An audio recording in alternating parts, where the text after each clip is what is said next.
V6 news.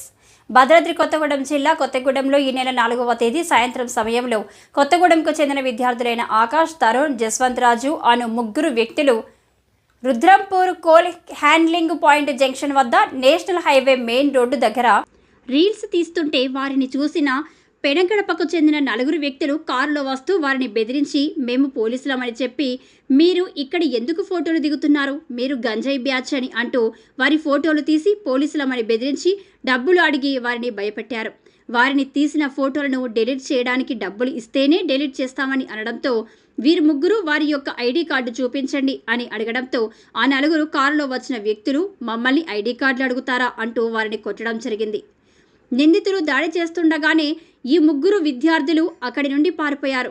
ఈ విషయంపై ఫిర్యాదు చేయగా కేసు నమోదు చేసి విచారణ చేపట్టి నిందితులైన పెడగడపకు చెందిన 4 ఎస్కే యాకూబ్ గౌరీ, ఎగ్గడి అశోక్, వడ్డే మనోజ్, పులిచెర్ల శరత్ చంద్రలను అదుపులోకి తీసుకొని విచారించి వారి వద్ద నుండి కారు, ఫోటోలు తీసిన సెల్ ఫోన్ను స్వాధీనపరచుకోవడం జరిగింది.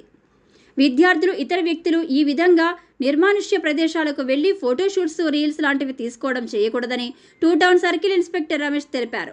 రోడ్డు ప్రమాదాలు జరిగే అవకాశం ఉన్నందున ఎవరు కూడా రోడ్ల మీద, నిర్మాణంలో ఉన్న ప్రదేశాలకు, ప్రమాదకరమైన వాగులు, నదులు, చెరువుల వద్దకు వెళ్లి ఫోటోలు దిగడం, రీల్స్ చేయడం వంటివి చేయవద్దని కోరారు.